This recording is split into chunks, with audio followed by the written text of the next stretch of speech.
Welcome to this forum of the Local Government Association and the South Australian Alliance to End Homelessness. This is our first forum for elected members, and it's going to, I think, be a really the beginning of some really exciting relationships across the homelessness space and across local government. So I really do want to thank the Local Government Association for hosting us here, and to recognise Angela Evans as our President of the Local Government Association.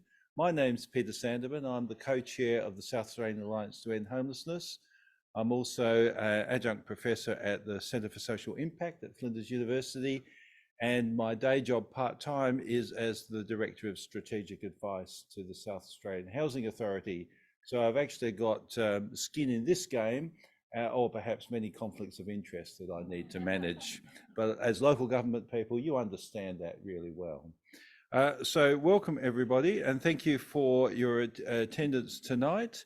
The Lord Mayor, Sandy Verschoor, will be along shortly, but this is really an opportunity for us to really get down to terms about homelessness in your communities, homelessness statewide. But before we go any further, let's acknowledge the country on which we're meeting.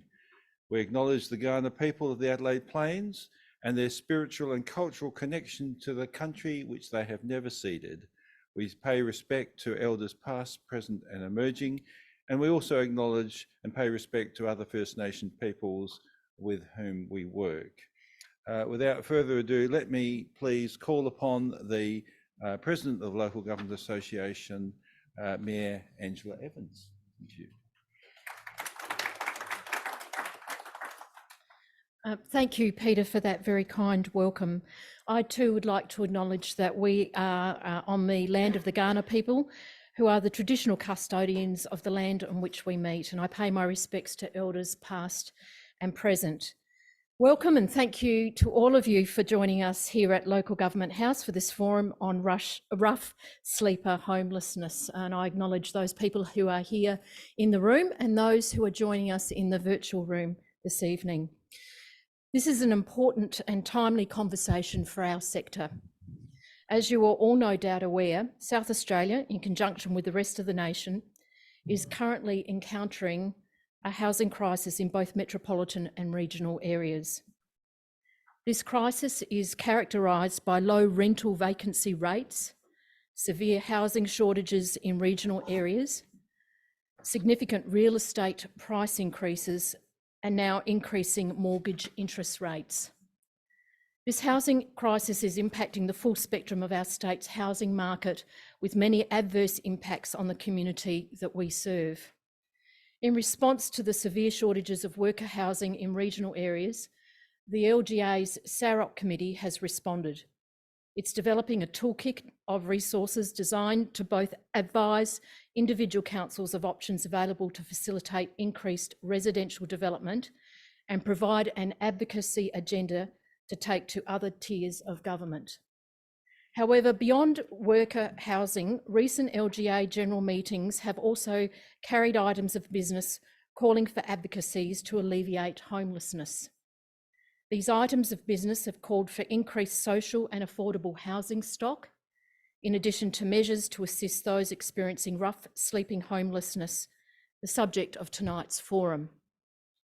In actioning this work, the LGA has been collaborating with the South Australian Alliance to End Homelessness. As leaders from this alliance will outline in more detail later, there are likely to be opportunities for councils to assist individual rough sleepers through actions which are unrelated to efforts targeted at increasing housing supply. This is an important point to note. Tonight we will hear about the advanced to zero methodology favoured by the South Australian Alliance to End Homelessness. This approach broadly aims to remove the social welfare barriers to individuals being able to access and take advantage of housing opportunities when they arise. And it does so by making use of what is known as Quality by Name List, a database which identifies individual rough sleepers and their particular social support needs and matches these needs to appropriate social welfare supports. It's a person-centred, social welfare approach to dealing with rough sleeping homelessness. So the LGA is actively advocating to alleviate shortages of regional worker housing and expand the stock of affordable and public housing. The LGA is also working with the South Australian Alliance to End Homelessness to identify a role in assisting rough sleepers obtain access to the social welfare supports they need. In considering these opportunities, however, it's important for councils to be aware of the capacity, gaps, and maturity of social welfare supports in their areas. Through consultation with council community service staff, the LGA is aware that social welfare services are not available on an equal basis in every community, not even within the metropolitan Adelaide area. The expanse of the advance to zero methodology will therefore rely on partnerships with social welfare service providers and the other tiers of government to be successful. And that's why it's pleasing that the SA Housing Authority's Strategic Plan 2020 to 2025 includes a commitment to scale the advanced to zero methodology beyond the Adelaide CBD. To this note, I look forward to hearing how councils can work with the state government's contracted homelessness support service providers and the South Australian Alliance to End Homelessness to expand the advanced zero methodology to more South Australian communities. Thank you, and again, thank you very much for attending this forum this evening. Have a good evening. Thank you very much, Mayor Evans. This is an opportunity for us to learn how we can work together, how the South Australian Alliance to End Homelessness, how the South Australian Housing Authority and councils can work together to end homelessness in your communities. And at the very least, to identify the issues and to work out a local strategy with you to deal with the issue of homelessness. Street homelessness is the most apparent homelessness in your community, and I know many of you have been actually working in that area, but of course there are other forms of homelessness as well, and we can touch upon that as well. So now I'd like to welcome David Pearson. Now, David is the CEO of the Australian Alliance to End Homelessness. He's a little too modest, so I'll actually say a few words about him. David is the one who actually really drove the Adelaide Zero project in South Australia. I was lucky enough to be associated with that project as a co-chair, but David was, as the executive officer of the Don Dunstan Foundation at that time, really identified the methodology which he brought in from the international experience, and I'm sure he'll talk a little bit about that as well. But in David, we really do have an expert who can actually help us to understand how communities can work together to overcome homelessness. David Pearson.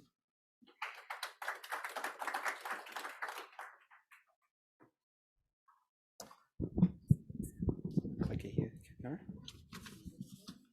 Oh yeah, can I have it? Is that right? Thank you, Peter. That was very nice of you to say those things. I'm sure you'll remind me of that for some time to come. So it's a pleasure to be here. So as Peter said, I'm the CEO of the Australian Alliance to End Homelessness, and I've been really fortunate over my career to be able to work on the issue of homelessness in many different roles. So from working in federal, state government, and working really closely with local government in different ways in more recent times as well. But I guess I'm going to talk about this issue that we've had introduced to us. So to kick off with, I wanted to introduce you to Jack. Not his real name, but Jack has had experience of sleeping on the streets of Adelaide for many years. And Jack has been provided housing at different points in time. But when he was provided that housing, he wasn't able to get access to the mental health support that he needed to sustain that housing. And so he ended up back out on the street. And then at other times, he was able to get the mental health support and maybe even an offer to the housing, but he wasn't able to get into the rehab clinic that he needed to help make sure he could sustain the housing. And this is actually a common story, unfortunately, of people who are on the streets, who are housed, and then fall back into homelessness because our service systems don't respond.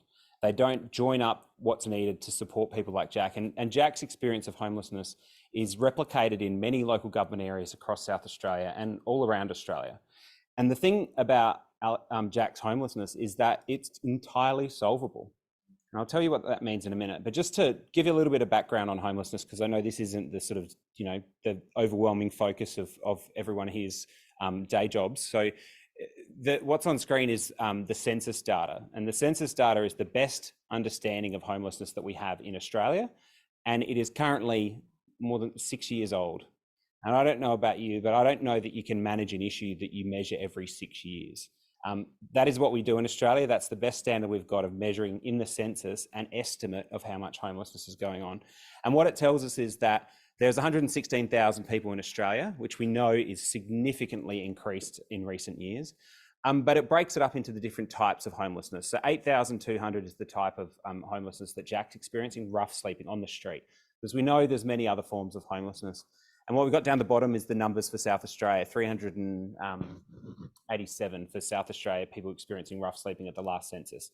We think it's more than that, but what we do know generally is that about half of that rough sleeping occurs in the city of Adelaide, which is why we started the Adelaide Zero Project, to focus on ending the homelessness for that group of people. But even within that box, so as Peter and Matt Evans was explaining, we currently face in Australia a housing affordability crisis, a rental affordability crisis. We have an underinvestment in social housing.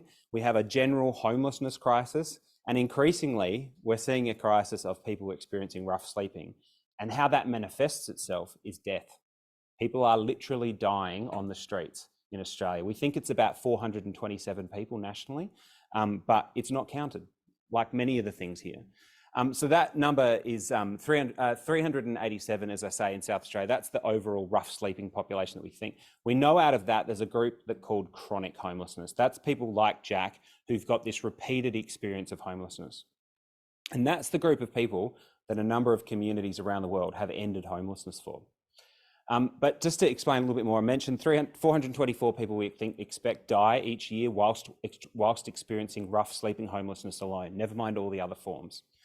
We know actually the absurdity of that is that it actually saves governments money to end homelessness for chronic rough sleepers than it does to leave them on the street.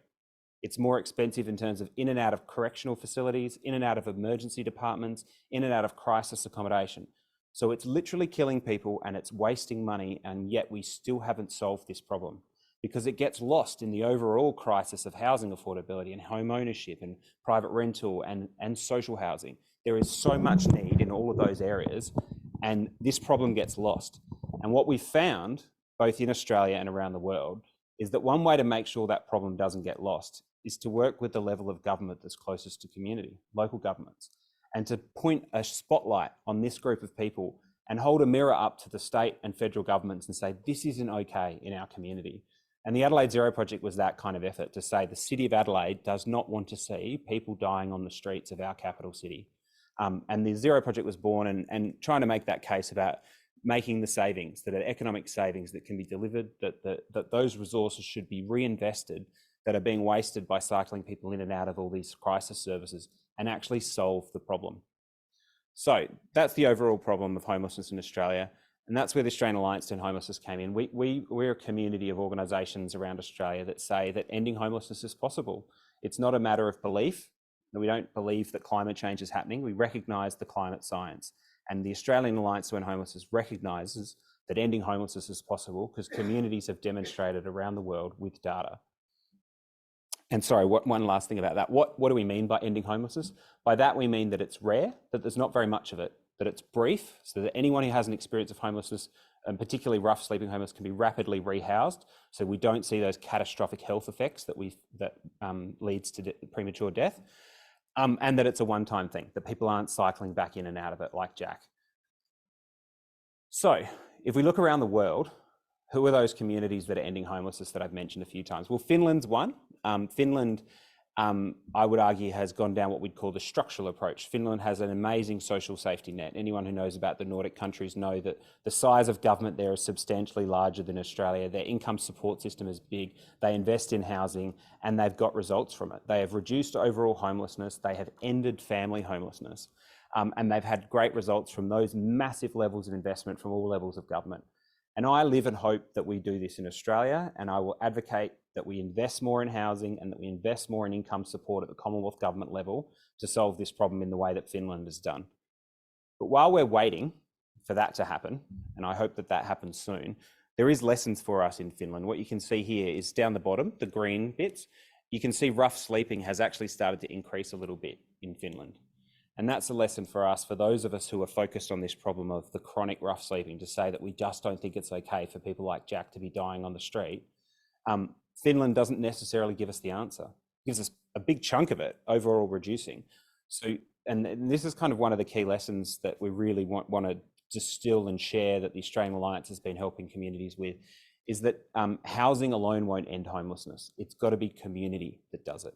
And community, and we call it homelessness for a reason, because it's not about shelterlessness, it's about home. And the difference between house and home is connection to community, connection to people, connection to the support that makes your home livable, whether that's mental health support or whether it's the counselling you need to deal with the PTSD or intergenerational trauma or whatever else might be going on in people's lives. So Finland does point to us to say the federal government could end homelessness if they really wanted to, but we've got to convince the community and the government to do that. The lesson that we have learned, strangely enough, comes from the United States. And you might, anyone who knows much about homelessness in the United States might not think that's the place to look to for examples of excellence, given often the massive scale of poverty and homelessness that exists there. But it's a very large country, and they have a range of communities that have ended homelessness, because in some parts because they couldn't rely on government to solve this problem, so they got on with solving it themselves through a range of different methods that I'll take you through in a tick. But it's 14 communities so far in the United States, and 2 more in Canada have done that too. And Canada is a country that's much more comparable to Australia in terms of our social safety net. It shows that this approach can be done here. So what does it start with? As Mayor Evans said, it starts with what we call a by name list, making the problem known by making sure we know the people in our community who are homeless. And that's what I was saying before about hold the mirror up. The role of local government to hold a mirror up to state and federal governments is to say, how many people are actually homeless in our community? And most of us can't say that. The only mayor in Adelaide who can say that is Sandy Verschoor. And unfortunately, we want to scale that to make sure that other councils can say that and say, look, this is the exact number of houses and the support that we need to solve this problem in our community. And to do that, you need to not just measure the number of people that are in your community sleeping rough. You need to measure, are they moving into housing? Are they cycling back into homelessness, and why? Are they going inactive, which might mean they've moved out of your area, might mean they've gone to jail, might mean they've died, or have they come back out of jail or hospital or wherever else and back out on the street, now seeking housing? If you track all of those data points in your community, so we don't have to measure everything everywhere all at once, we just need to know the names and the needs of these people and where are they moving. And sheerly by doing that was the most single powerful thing that those communities in the United States did to end homelessness. So it helps for a number of reasons as well. It helps make sure that the resources that we do have, every community has housing, just not enough of it. And how do we make sure we use that housing to end homelessness in that community? How do we make sure that we're giving the housing to those who are the most vulnerable, the most in need? And that is not the way in which houses are allocated. So triaging is the kind of language we use, because we all get triaging in a hospital department. It's not first in, first served, not longest on the list that gets housed first. It's who's the most in need gets in to see the doctor first. That should be how we allocate our housing, but it's not, because we don't know everyone in the system and we don't know their vulnerabilities. The next is prevention. When you measure the inflow and outflow things, you can stop people falling into homelessness in the first place. So rather than sort of putting a band-aid on this problem, or as the analogy goes, putting faster ambulances at the bottom of the cliff, let's go and build a fence at the top of the cliff and stop people falling into homelessness in the first place. And that's one of the biggest opportunities in this work, that we often have a lot of good working, hard-working homelessness service agencies that are funded to rescue people at the bottom of the cliff. They're not funded to do prevention work, or they don't have the skills or the tools or the data to help them to do that. So prevention is really, really important. And then last of all, one of the things we've talked a bit about already is advocacy. Use that data to hold a mirror up to other levels of government, say, this is what it takes to solve this problem in this community. And this is the nature of that problem in our community, because it looks differently, slightly differently everywhere. So that's the kind of really key lessons. This summarizes just, I'll run through this quickly and we'll share these slides afterwards. But essentially how those communities ended homelessness is they stopped treating this like a simple problem, that there's one solution, and they understood that it's a really, really complex problem that needs a system level response. and that you need to make that system visible. And so the by name list is how you create visibility to what's going on in your system and take it from an unknown problem to a known problem. So the other thing they did is take a system that's very fragmented. So lots of different players who often will point their finger at each other and say, this is the federal government responsibility. This is the Department of Health's responsibility. This is local government's job to, manage the public domain, and take that away from being that fragmented and say, we are all going to put our shoulder to the wheel and say, this is unacceptable in this community. And local government's going to step up, and we're going to do our role in a way that holds the mirror up to other levels of government, but we're not going to step into the shoes of state government and start delivering services and allow them to cost shift. And the same thing with the federal government. They have to invest in the housing and the income support we need to solve this problem. But we all need to sort of say that together. And that's where this idea of zero projects come in, or collaborations. And that's what we've been doing in Australia. And the last kind of lesson that we really learned from the United States is to move away from the idea that the only way to solve this problem is more resources, which we absolutely need more resources to solve this problem. Don't get me wrong. But there are many things we can do in our own communities to improve the systems that exist, to stop people falling through the cracks and literally dying. So this is one extra way of making that point. But basically, at the technical space that we talk about at the top of this pyramid is the work that homelessness services do. Down the bottom is the structural stuff that governments often are very good at, and the federal government really needs to do, and state government. But in the middle is where the Advance to Zero campaign, we try to focus, what we call the improvement space. That's the things that matter and the things we can control, and we focus on those two bits that line up. So we will continue to advocate for more housing, more income support, all of those sorts of things, but we can make our local service systems work better so that we can lift the safety net off the street. And the last question, the last kind of key lesson from the United States is kind of reiterating that housing point that I made about Finland earlier, but it's very much learnt from the 100,000 Homes campaign, which was run by a person called Roseanne Haggerty. For anyone who's followed homelessness policy in South Australia for a long time, she would know she was a thinker in residence in Adelaide, helped bring the common ground models to Australia. She built hundreds of common grounds across the United States, and there was still homelessness in many places. And so what they did is they ran a thing called the 100,000 Homes campaign, and they got, in a short period of years, they got 100,000 extra properties to provide housing for the most vulnerable people in the communities they were working with. And despite adding 100,000 new properties, does anyone want to have a guess how much they were able to reduce homelessness by? Who's the most cynical person in the room? 30,000 people, which, they reduced homelessness by 30,000 people in the United States, which is a big problem, but they added 100,000 extra properties. And what they learned from that is that if our solution to homelessness is more housing, we will fail, because there's many ways to end homelessness. Housing people is one, but also preventing them from falling into homelessness is another. And we need to do both. And this is the challenge that we have as local governments, is that if we step in and provide the support that's needed to people who are on the street, or often what gets called on is we ask people to move on and we shift the problem, that doesn't solve it. The way to solve the problem is to end it. And to do that, rather than counting up to the goal of housing lots of people, we have to count down to the goal of ending homelessness. And it sounds rather sort of bold and a little bit like Bob Hawke, no child will live in poverty, but communities have done it. Like it's demonstrable with data. And it shows that the standard that we want to set in our community is rare, brief, and non-reoccurring, and you can achieve that, and that's kind of what we mean. So it's not ending all homelessness; no one will ever be homeless again. It's saying rare, brief, and non-reoccurring for chronic rough sleepers or other cohorts that you want to focus on in your community, because that's the really way in which the broader problem of homelessness is manifesting in your local government area. I'm going to skip over this because I think I've taken a bit of time up, but just on the South Australian journey, we really started the Adelaide Zero project when two things were going on. The first community in the United States was ending homelessness, and the City of Melbourne was moving to criminalise homelessness and to pass move-on powers.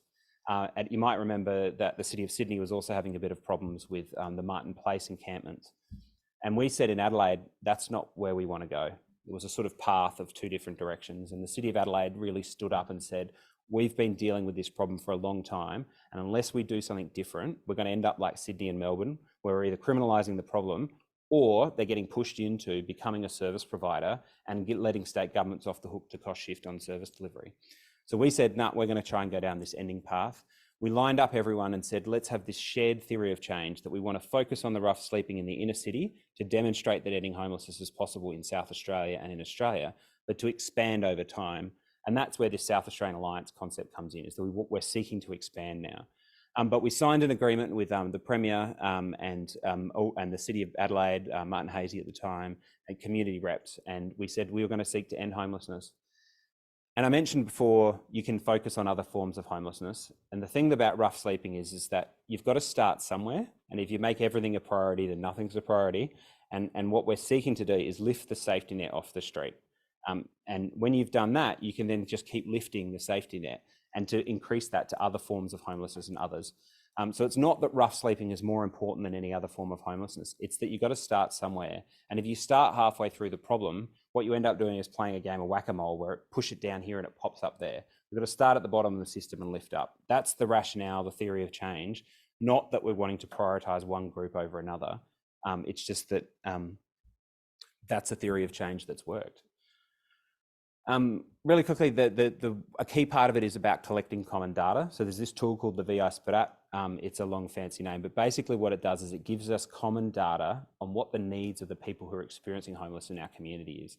And that becomes really powerful for holding those other systems to account, like mental health, corrections, drug and alcohol, blah, blah, blah.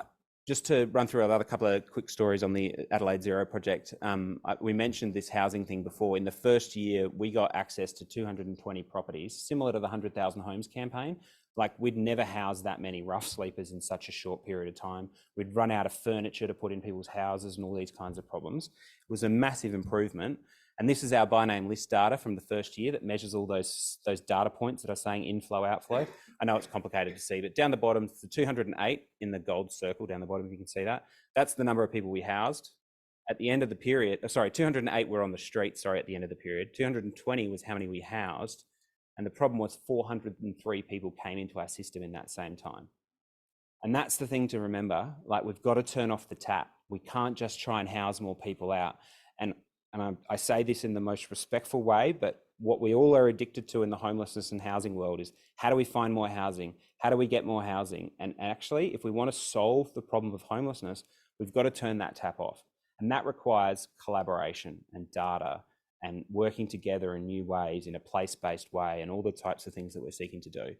So if I leave you with one thought tonight, it's that one, that it's not just housing, but of course we need to build more housing. So please don't walk away and be like, we don't need to advocate more houses. We do, let's do that. But this data helps show what it will take to end homelessness, which is more housing and preventing inflow into our communities and what's happening there. And this is just another way. I love the quote from Archbishop Desmond Tutu that says, at some point we've got to stop pulling people out of the river and find out why people are falling in the first place. Another way to think about the problem. And a lot of people in the human services world talk about going upstream, or turning off the taps is a phrase that Peter really likes to use, and others. So Adelaide Zero Project, as I've mentioned, was the first community to seek to count down to ending homelessness. We have sparked a national movement. There are now 26 communities that are seeking to end homelessness, many of which local government have taken a really, really strong role in supporting around the country. And what we're seeking to do is set up alliances in each area to help support those projects. So the South Australian Alliance, Cara is leading, and we'll hear from in a moment. There's the West Australian Alliance. There's an organisation called the End Street Sleeping Collaboration. They support these zero projects across the country. And they support them to use what we call the advanced to zero methodology. And I'm not going to go through all of this, but essentially this is our theory of change. This is what we think, learning from all of the lessons from around the world about what works to end homelessness. How do we apply that here in Australia? Because Australia is not the United States or Canada. We have our own differences. And we've worked over a number of years to say, look, we want to implement a shared vision to end homelessness, starting with rough sleeping. And we want to do that in a place-based way, in a way that looks at the evidence and the data, is person-centred, and uses a concept called housing first, which is that we don't put preconditions on people to access housing, and many other things we can talk about, and a whole range of other solutions that I'm going to skip over. But I just wanted to show off our data. This is one of the most comprehensive lists of data on homelessness in Australia. So I started with the census that is 6 years old. This data, it was updated a couple of weeks ago. And you can see the red line is the number of people who are experiencing rough sleeping homelessness in the city of Adelaide. The gold line is the people who've moved out of off the street but are in temporary shelter, which is not a home, so is not the solution we're seeking. And it shows how it's jumped up and down, and how when the hotel rooms were all opened up during COVID, you can see it spike in the middle there.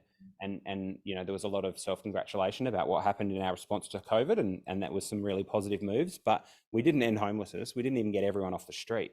We just put them into hotel rooms, and a lot of them went back out onto the street.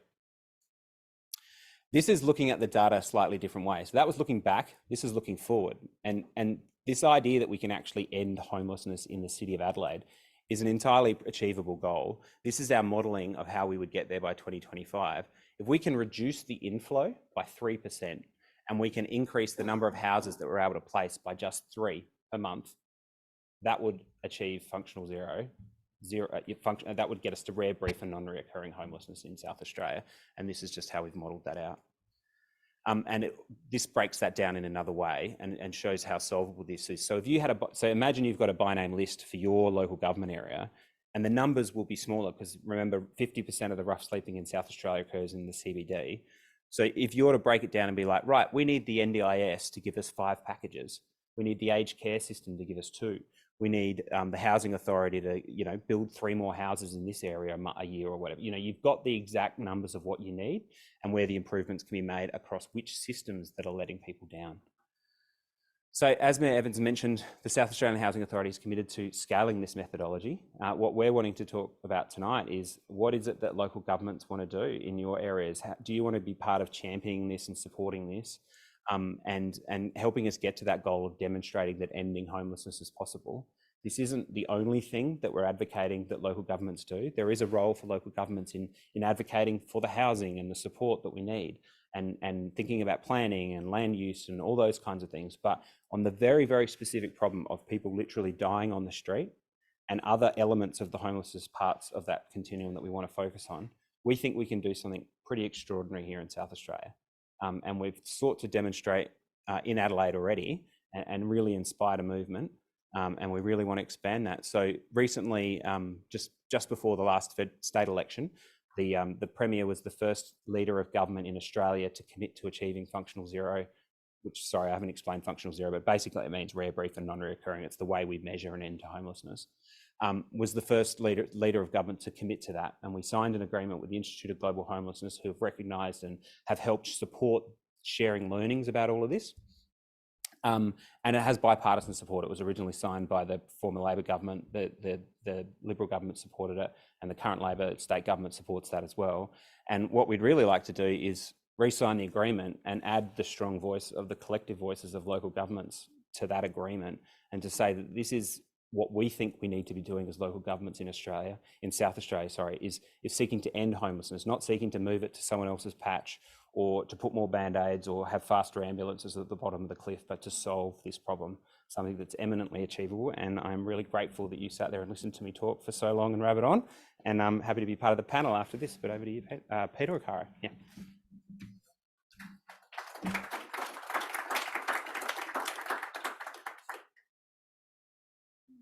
So you'll get an opportunity to question David and others as to what that really means and how it works. But before we move to the panel, I'd like to invite Caro Mader, who is the director of the South Australian Alliance to End Homelessness, and has, of course, as many of you will know, a big background in local government. So how do you put local government together with ending homelessness?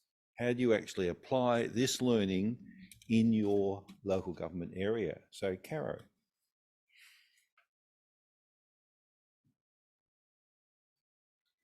Thank you, Peter and David. Already broken the technology. Excuse me one moment. I did that.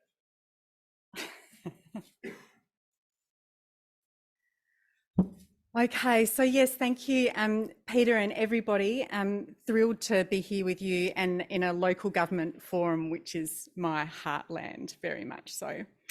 So as Peter said, my name's Caro Mader. Over my career, I've spent about 20 years of my working life in local government in the Adelaide suburbs and in the city. I've worked alongside communities in on-the-ground roles in community development and community planning, and I've had senior leadership roles that gave me coverage of most aspects of local government business. I'm passionate about the work of local government and the impact that we have to enable our communities to thrive. So I'm really excited to be with you all at this forum and keen to work really closely with all of you to identify an appropriate role for local government to end homelessness in our communities. And since January this year, I've been the director of the South Australian Alliance to End Homelessness. So the South Australian Alliance to End Homelessness brings together a range of people and organisations committed to taking action to end homelessness in South Australia, supporting collaboration across sectors and all levels of government. So we realise that ending homelessness and other seemingly intractable social issues can't be achieved by homelessness services alone, as David's already covered in his slides. Wicked social problems need whole of community solutions. The South Australian Alliance to End Homelessness seeks to activate, nurture and support communities who want to come together to solve homelessness.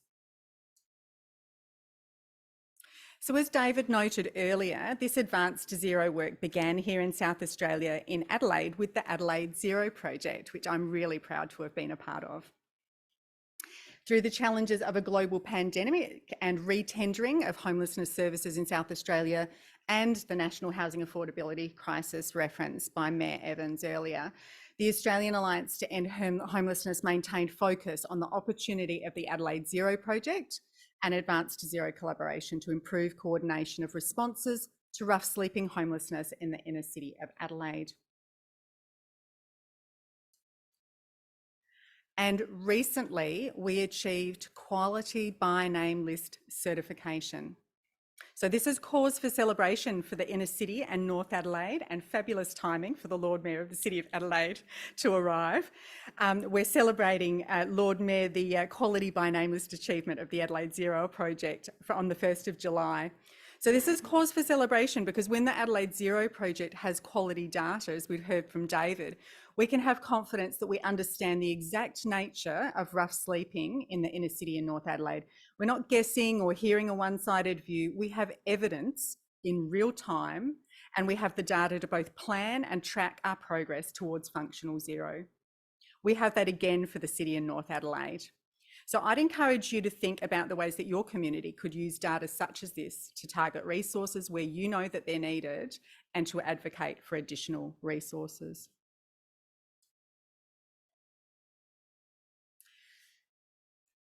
The other priority of the South Australian Alliance to End Homelessness in this year, since we kicked off and we officially launched just in April of this year, so we've had our skates on, is to scale out the approach of the Advance to Zero methodology that David's just been talking to you about. So tailoring the lessons of the Adelaide Zero project and other Advance to Zero communities in Australia and around the world to harness the strengths and address the needs of local South Australian communities.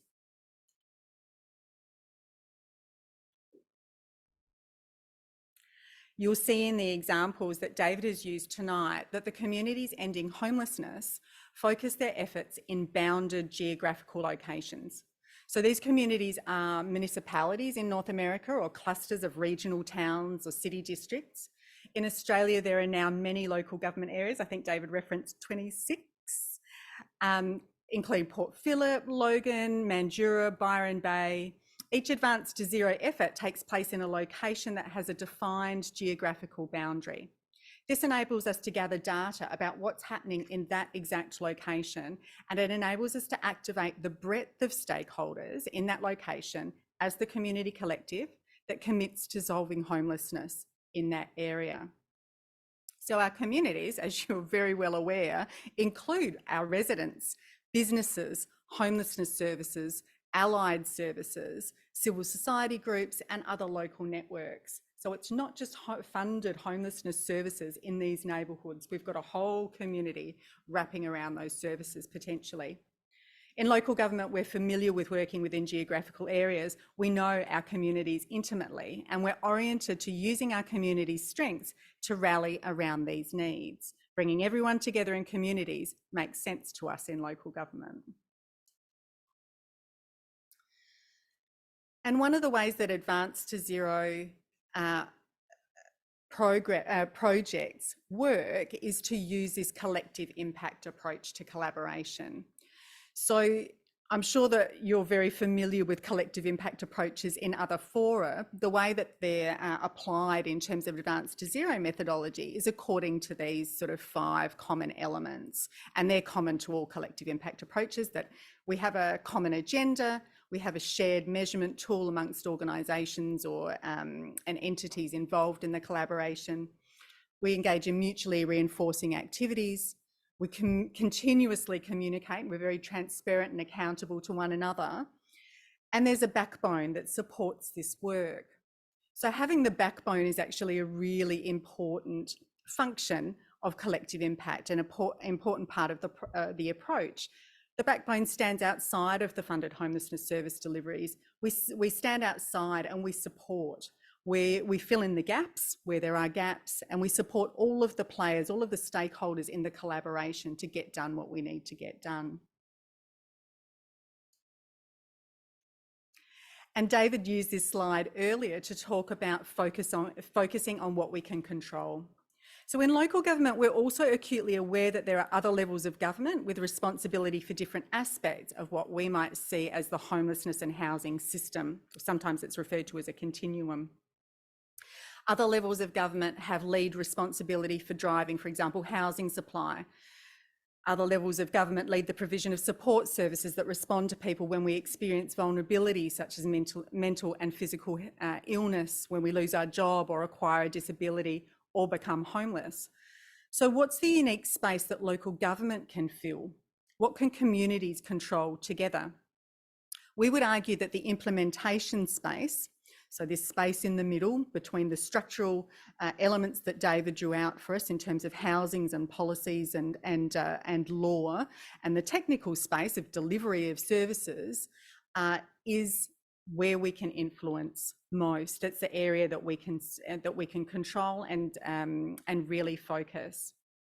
And we would argue that somewhere in there is the natural fit for local government. It's what we actually already do. And coincidentally, yeah, it's just a nice fit for zero projects. The system implementation space is where we would argue we fit. So moving forward to thinking about how these projects stand up in communities and how they actually look on the ground, I'll begin to paint a general picture of what the process might look like and how your community might respond practically to getting a zero project going in your local area.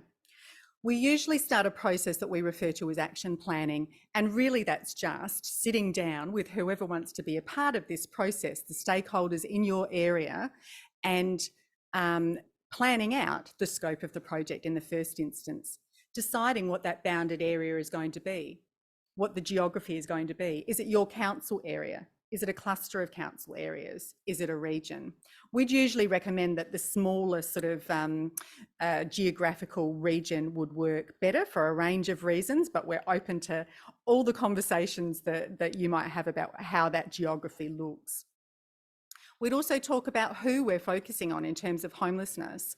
Now, obviously, the state government has a strategic plan target around rough sleeping homelessness, and David has talked about in Australia, the Australian Alliance to End Homelessness, and all of the zero projects have focused on rough sleeping for the reasons that David just described. Some communities have decided to also focus on cohorts other than, in addition to the rough sleeping cohort. So in some communities, there might be a focus on another type of homelessness as well. We'd encourage communities generally to focus on rough sleeping for all the reasons, again, that David said, but also because it's one of the ways that we can share information across communities, and we can develop an understanding across South Australia, across Australia, about how we're tracking in terms of rough sleeping. And we decide about data collection. So we make a decision about what data we're going to collect and how we're going to collect it together. And then we would usually begin by starting our by name list. So David's talked a little bit about by name lists and making sure that we have real-time data that can inform our work together. So by name lists can be a whole range of different things, but generally they all have in common some elements that mean that the data is collected using a shared tool. Everybody in the community collects the same information in the same way, and that data is community owned. So we can talk in much more detail with people as they're looking to set up particular projects about how that looks on the ground. And then the third phase is talking about expanding out. So once you've got a quality by name list and you're working towards reducing to zero homelessness in your area, we look to address other cohorts and other types of homelessness and in other geographical regions. And so over time, these geographical regions expand and we have a range of different projects underway to end homelessness.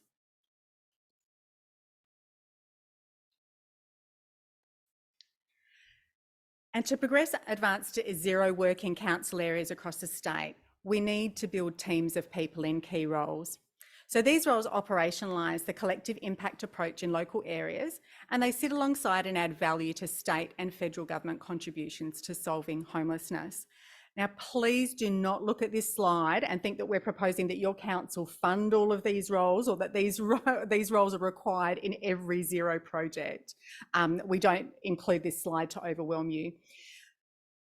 But you might want to contribute towards building teams with other stakeholders, such as the South Australian Housing Authority's Homelessness Service Delivery Alliances in your communities. And some of you already have. Some of you are already standing up new staff to respond to local issues, and these roles can be harnessed for collective impact collaborations if you're keen to begin. We can also see a central coordination role for local government as a statewide network of councils. So David and I have both referred to the strength of data to inform your advocacy at other levels of government, to inform strategic decision making and resource allocation.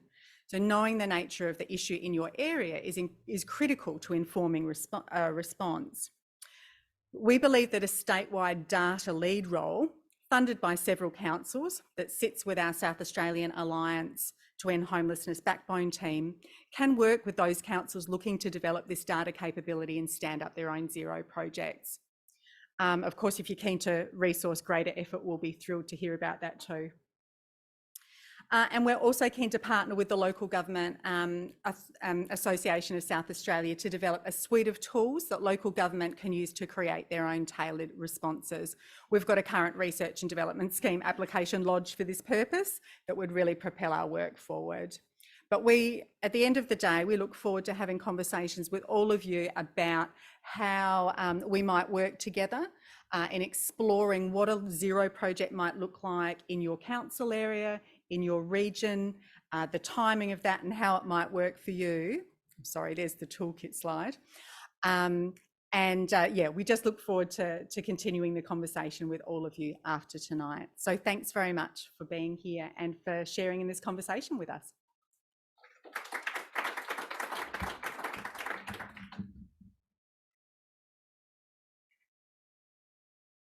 And Caro will be on the panel as well, so you can ask her some detailed questions as to how it's all worked out. It's my pleasure now to welcome the Lord Mayor. The Lord Mayor has actually been the leader, of course, of the council where the Adelaide Zero project was implemented, where we tried, tested and learnt about this approach from the very beginning. So I'd invite Sandy Bashaw, our Lord Mayor, to address us now. Thank you, Sandy.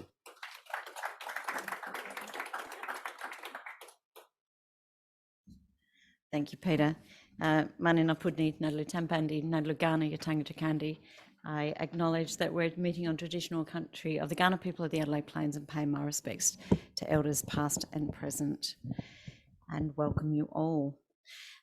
Look, it is great to be here tonight, and I'm sorry I was running late. I had another commitment before this, but I made sure that I could be here to talk about homelessness in our communities.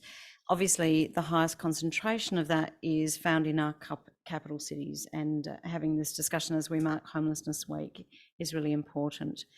It goes without saying that actually everybody in this room is here because they believe that every single person in our community deserves access to a safe place to live, and understands that it's devastating when people find themselves living on our streets. You wouldn't be here if you thought otherwise. For cities, reducing the number of people homelessness has become one of the absolute key goals in our pursuit for strong inclusive and equitable communities. The homeless, particularly those that are sleeping rough, and we always see that escalation in numbers as we hit winter. This winter has been higher than what we've experienced beforehand. They are the most vulnerable in our society and are at risk. And what is alarming to me, and I know many of you are exploring the data at the moment, the most at-risk group of homelessness is women aged over 55. And what we're experiencing at the moment is something that we have not experienced previously. I have done a lot of work over many years before I was Lord Mayor, working alongside Catherine House, working alongside Hutt Street Centre, for instance, and just having a look at the cohorts that are coming through that are falling into homelessness, generally for no fault of their own, is truly alarming for me. The research shows that people who've experienced long-term rough sleeping have an average life expectancy of just 47 years, compared to 77 years among other Australians. Reducing the number of people experiencing homelessness makes social, cultural, economic sense, but most importantly, and this is our starting point, it is absolutely the right thing to do. I know I work very closely with other members of the LGA. I'm on Garrick and David chairs. This is a conversation that we have a lot of the time, because it's not, I understand that the city, people come into the city for their services. It's not just something that the capital city is experiencing. We're experiencing this all over in all of our cities, and it is something that we collectively, I think, have the ability to resolve. We also understand the complexity of the issue and in trying to find solutions. I'm sure, like many of you, I've had the response of, "Oh, we'll just give them somewhere to live. Just put them in a house, or just put them in that." That is not the solution to homelessness. We all know that. We know that there's many services that we need to wrap around this, and so I am, and as I know you are, absolutely committed to finding solutions to support those vulnerable members of our community, and also treat them with dignity and respect. We were very proud to be a founding partner with the Don Dunstan Foundation of the Adelaide Zero Project, which was dedicated towards ending street homelessness in Adelaide, or functional zero. It created new ways of working together. We totally understand these things don't happen overnight, but it really was a way of bringing the city together with the social services, with the state government authorities, with SAPOL and the South Australian Housing Authority, and collectively seeing whether we can actually find solutions. It's very solutions focused. So far, the council has contributed about $760,000 in financial and in-kind support. And I'm sure David has shared, I hope, some of the successes of the project. And those successes are the things that keep us going, because we know that we are making a difference.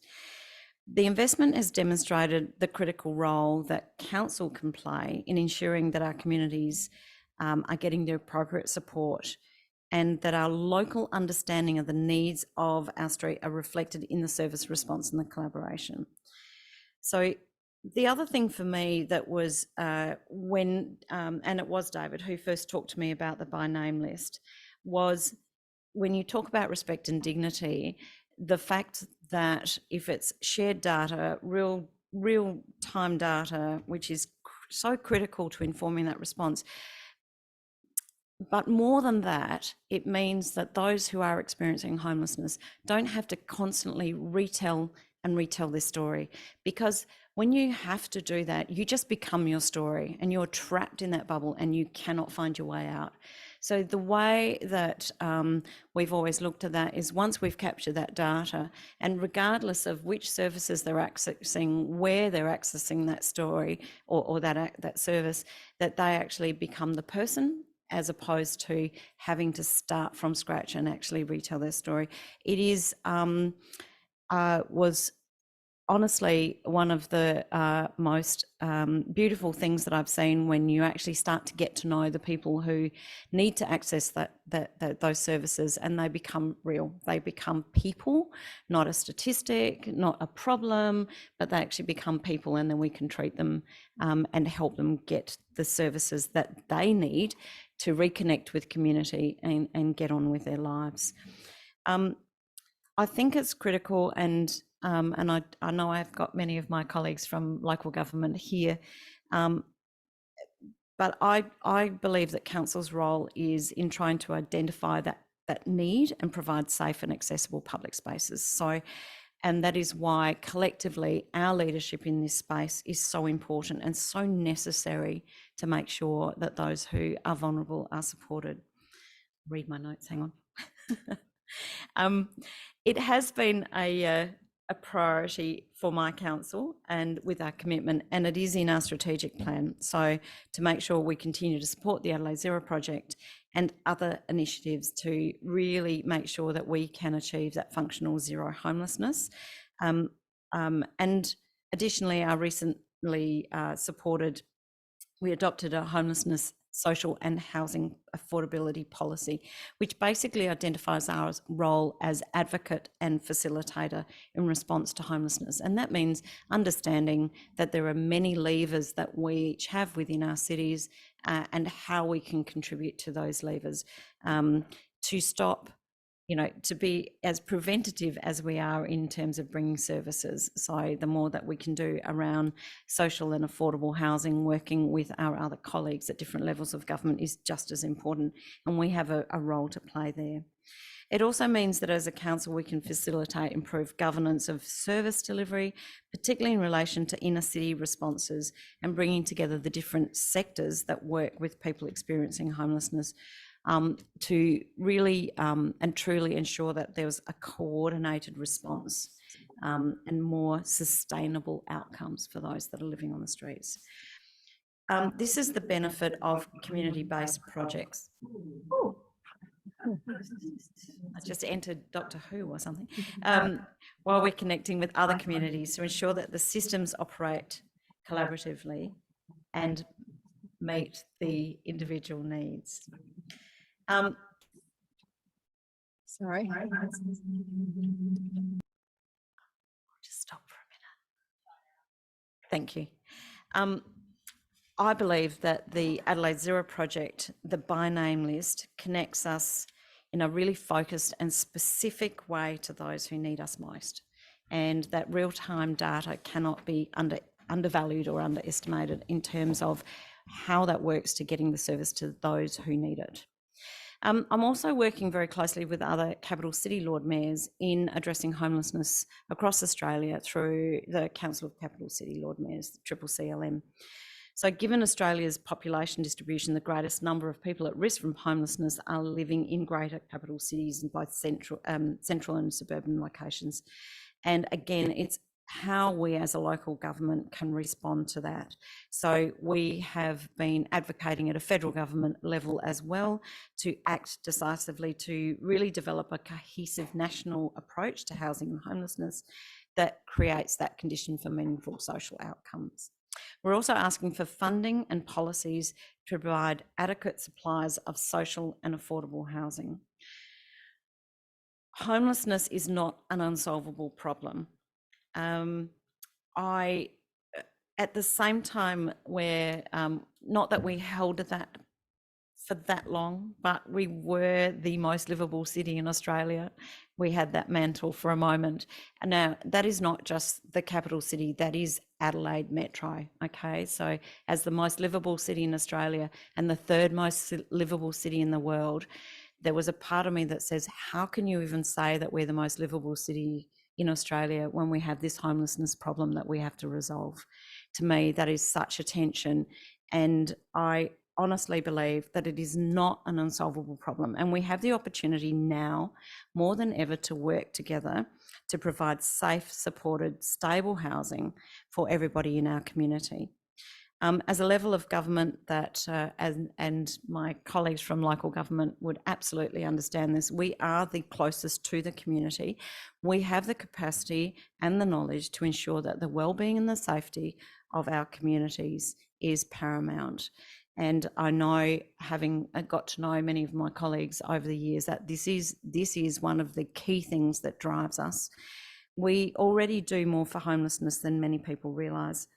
And given the opportunity, we will affect real change for people's lives. I'm absolutely committed to this work. I think it's essential, and I do encourage you to have any conversations that you need to do to join us on this journey. Thank you.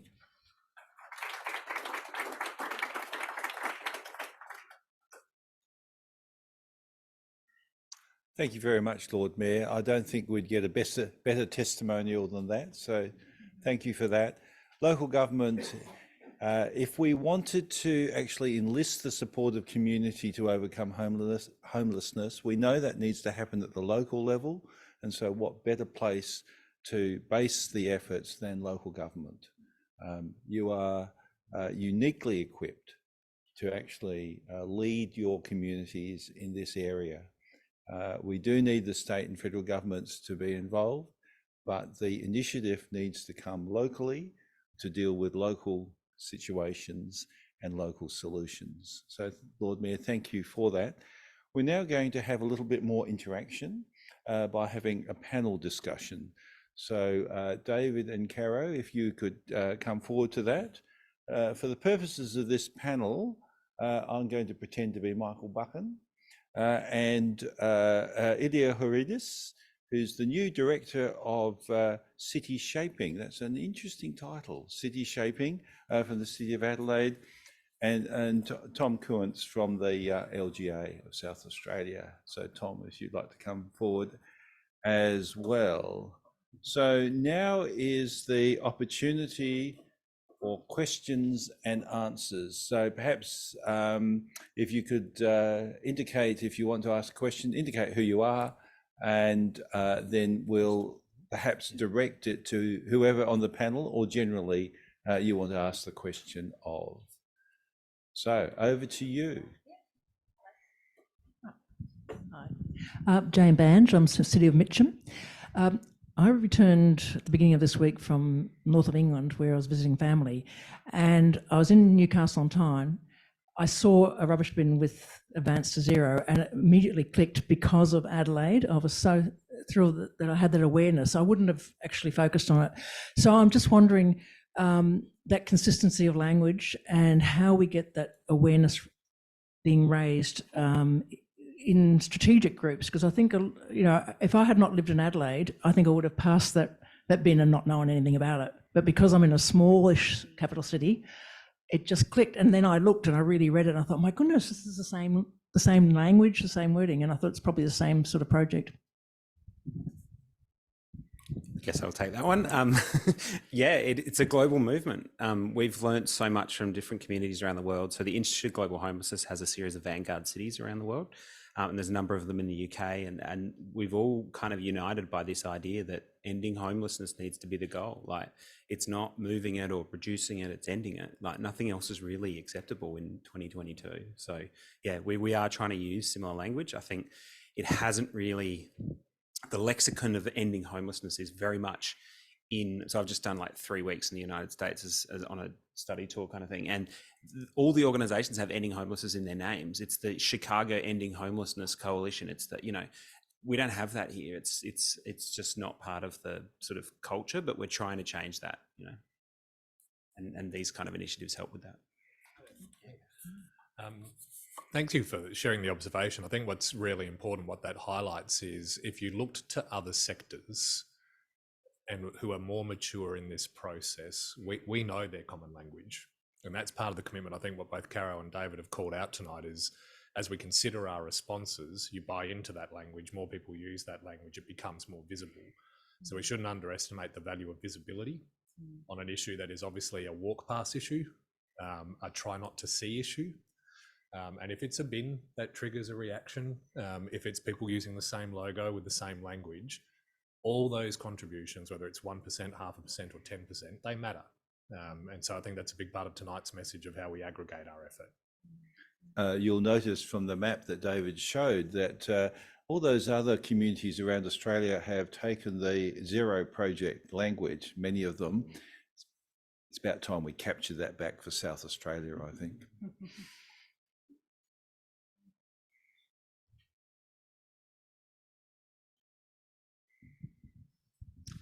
Councillor Matt Osborne from City of Port Adelaide Enfield.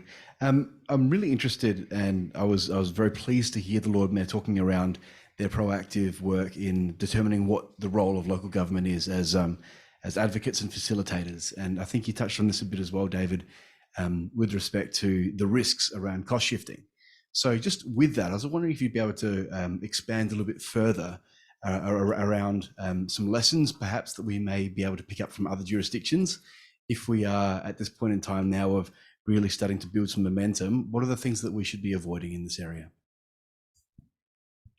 Yeah, good question. I'm glad this is a Chatham House rules chat, just for everyone online. But like, so not to speak disparagingly about other capital city committees, but one of the challenge, and it's not their fault, I should preface that, but they have been pushed into becoming service delivery providers because their community is so concerned about this issue. And you remember on the screen I showed we could go two paths, the sort of Sydney-Melbourne route, or we could go down the trying to end homelessness route. And as a consequence of not going down the end homelessness route, they have had to invest in lockers, upgrade the public domain, harden the public domain, which it really divides communities. So what I mean by hardening the public domain is making it harder for people to sleep rough in council areas or in the public domain. You know, you've probably seen some of that sort of stuff, or had calls on you to do it. That's horrific. We want to avoid that, and no one wins in those situations. But your traders are trying to trade, and they've got people literally in their doorsteps. So we have to try and end it. And your question was, what do we need to avoid? Well, avoid getting pulled into local government being a service delivery provider. Like, that is legitimately the government of the state government's job, the federal government's job to solve their broader tax and housing policy things. I think the role of local government that's really becoming clearer in this is help us develop the data to hold that mirror up, and resist that urge to get sucked into building things that aren't that aren't necessarily your responsibility. Probably to that question, and to perhaps give some practical application as well to that.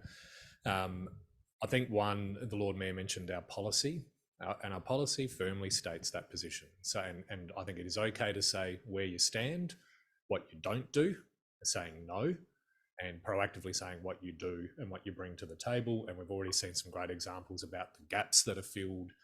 And it's not, those gaps are important because they're about connecting critical dots to dealing with this issue. David, I think you put it really well. If a balloon's got a hole in it, you don't keep band-aiding the same hole while the tap's running and filling the balloon, the thing will burst. And there's a temptation sometimes as well, a really well-meaning temptation in any sector, now talking local government. I need to be a band-aid too, and we jump to the old solution instead of maybe taking stock and looking at where the effort should go. So with a little bit of maturity in the City of Adelaide, we've been able to do is where we're acting, we're reinforcing the advocate role. Our staff, and I see Lauren Grant, who I'm happy to connect you to, is online, and thank you, Lauren, for the work you do in this space. It's reinforcing that message with others. It's not taking the temptation to step into those other solutions because some of them seem easy. And so you jump into a cost shift because you think it's something that's tangible and you've seen the state do it and you want to replicate it. Again, it's okay to take a different direction. And we're also looking to play in spaces that I think are about feeding that method. So tonight talks to a lot of the models that are active in zero homelessness, but we also sit on a remote and regional task force around safety. And that's identifying movements, and part of that in collaboration with your council, seeing what the transient movements are, behaviours that are challenging, that in some pockets also lead to homelessness and rough sleeping. So it's identifying those other catch points. And we've just tried to be disciplined, I think, at the city to focus there and stay in our space rather than be drawn into the others. Yeah, it's a good question, Councillor Osborne. I think at the LGA, of course, being your advocate to state and federal government, we're always acutely aware of cost shift. It's the first thing in the policy team's mind on any issue. I think more broadly, though, we have to understand that 68 councils in South Australia, 50 regional.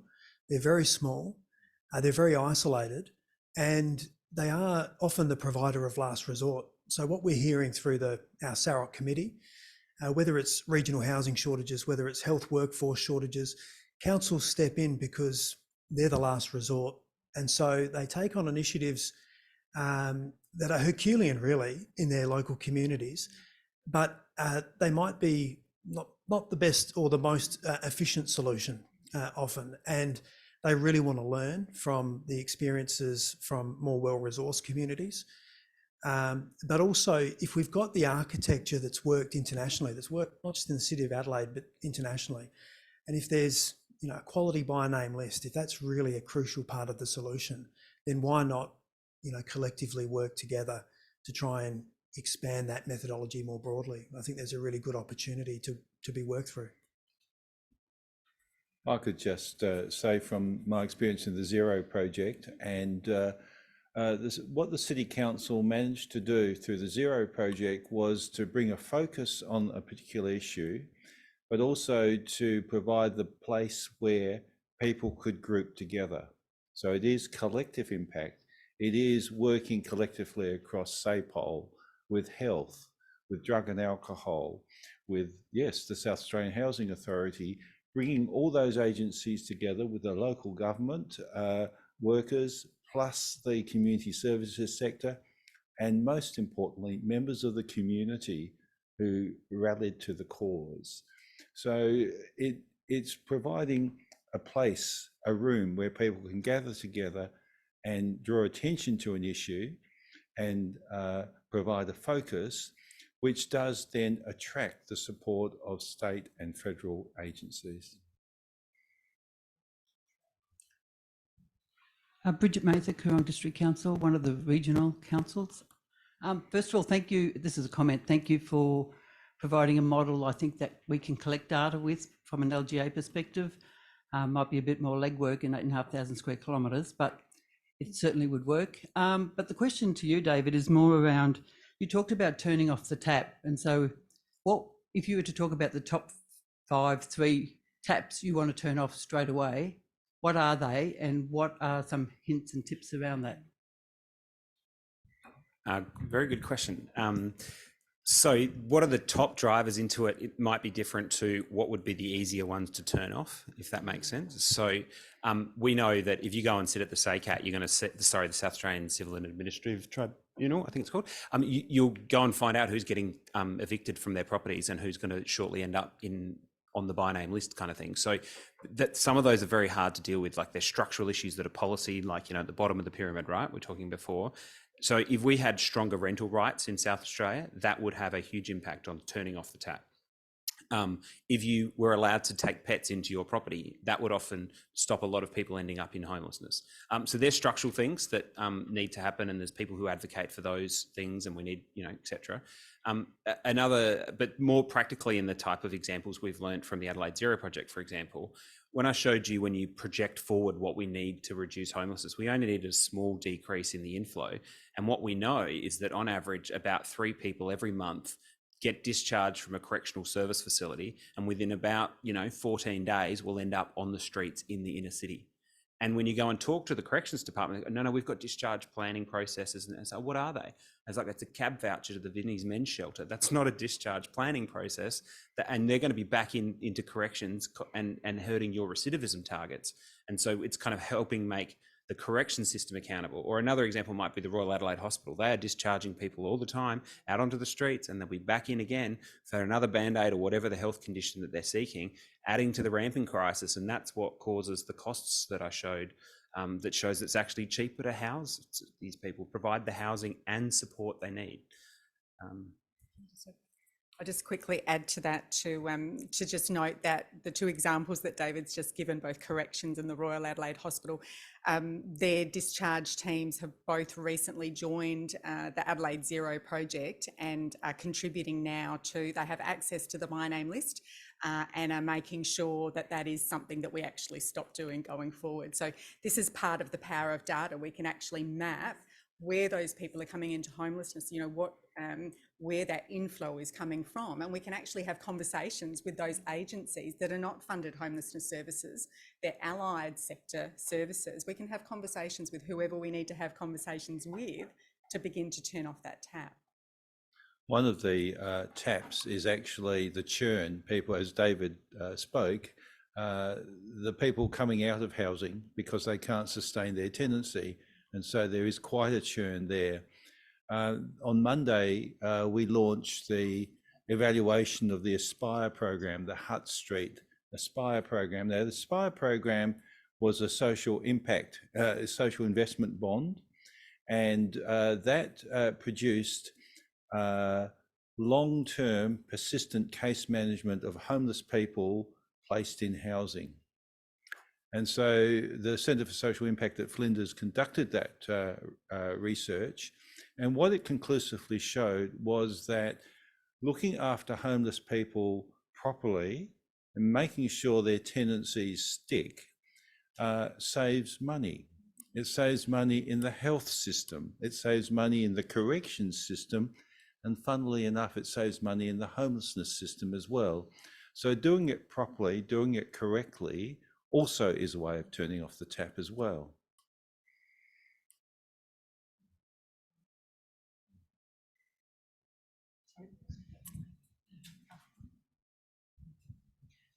My question, my name's Kay Anastasiadis and I'm from the Unley Council as an elected member, possibly not for long, given the elections coming up.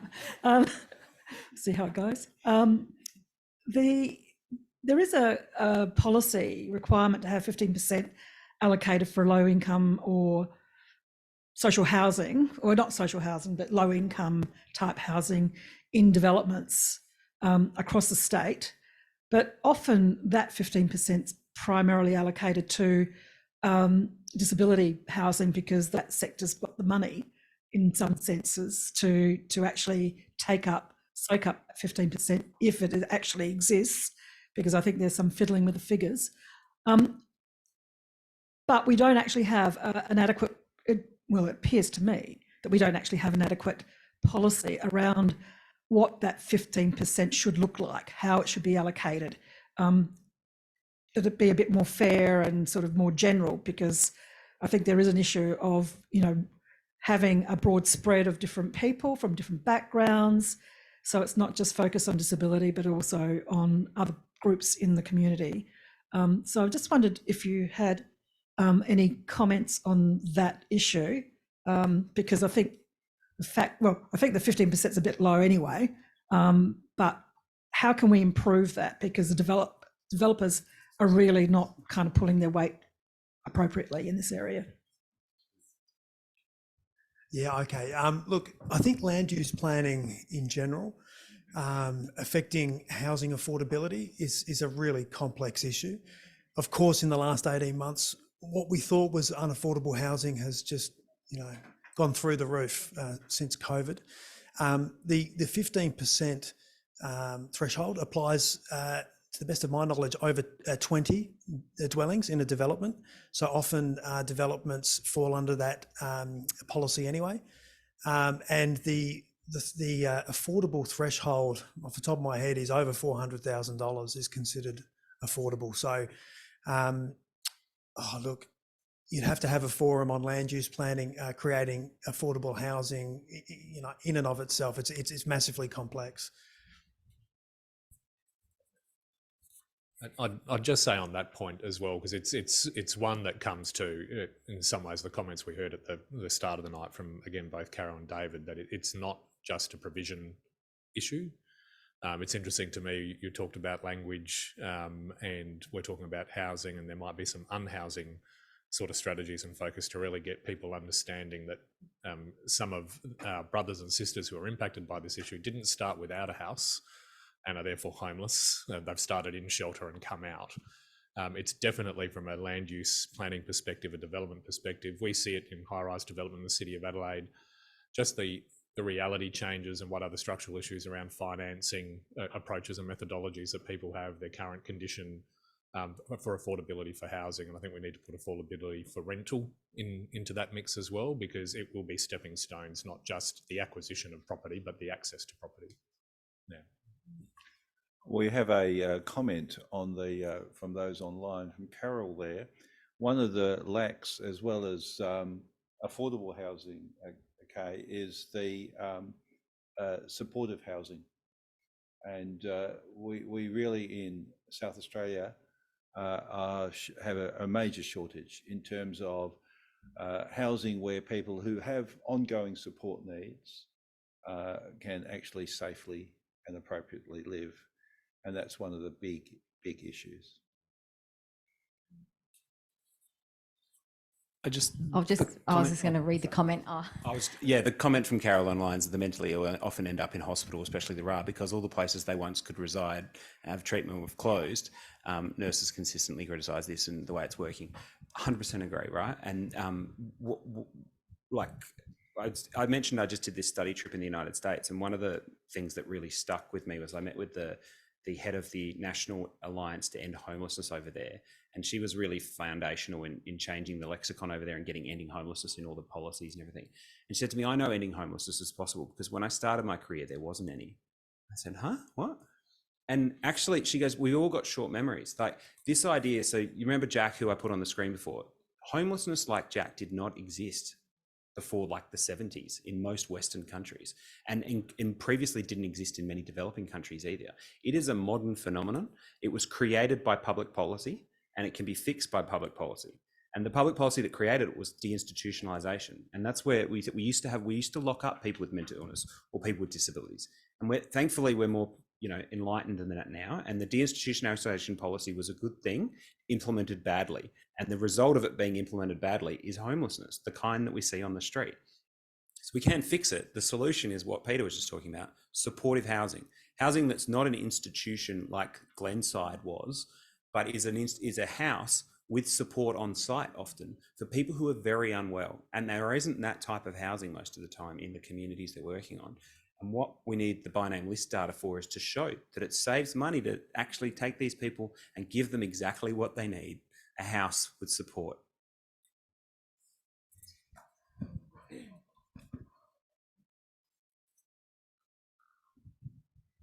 Hello, Therese Britton-LaSalle from the Campbelltown Council. I'm very excited about this. I'm absolutely in awe, and I thank you very much. This is one of the most exciting ventures that I've heard for a very long time, and it's something that has always been on my mind, and I've always thought it was going to be a very difficult challenge for us to deal with in our communities. I also want to thank Sandy for sure too, for making it part of your strategic plan too, because I think that's very important. I've picked up a lot, and especially the culture of it, and especially making it our issue, making it a local issue, local government. We're the cold face often to what's happening in our communities, and we do see a lot of homelessness, but then we don't see it at the same time. We don't have the skills.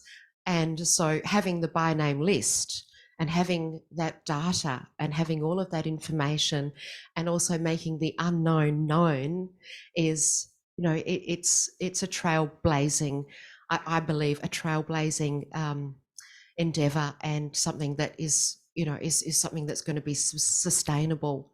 And we're going to do it. And what I'd like to do as a councillor of a community of 53,000 people, what I'd like to do is, I would obviously like to take it back, but I think it's also worth making a pledge and a commitment to this too. And anyway, so thank you very much, and for giving your time to share this with us. Thank you. To paraphrase Donald Rumsfeld, this is a known unknown, and as you've suggested, we need to make this known unknown known. I too echo those sentiments. Thank you very much all for joining us. Angela Evans, City of Charles Sturt Mayor. What conversations have you had with people or agencies around the issue of affordable housing, social housing, and all the other types of housing that we've talked about today, where there are clear bias and prejudice that gets in the way of resolving the homelessness issue.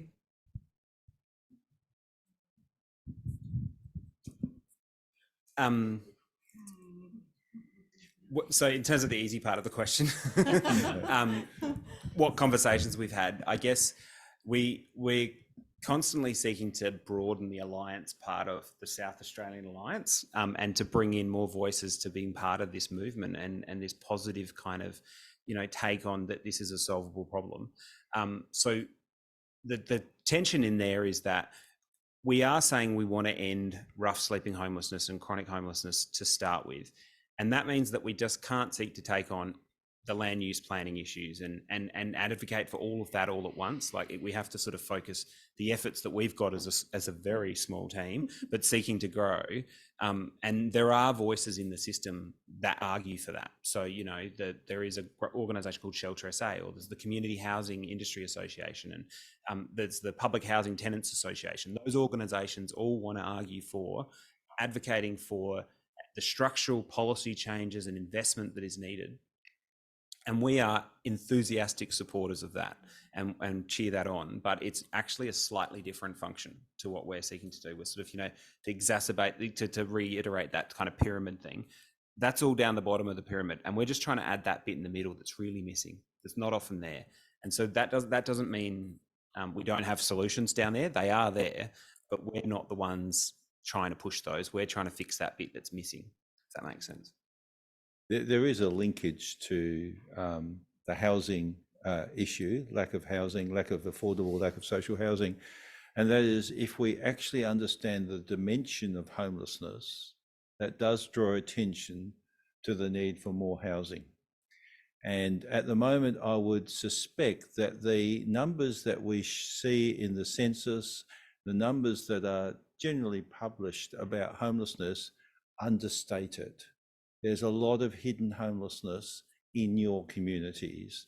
And to understand who they are, where they are, and how many of them are, and the best way of doing that, yes, is a by name list, so that you can stand up for your community with the knowledge that you have the authentic, verified data on what your community needs, not only in terms of the kind of homelessness services we're talking about and the strategies there, but also the investment that's required by state and federal government. Now, state and federal government are nibbling at the edges. They probably need to take a few bigger bites.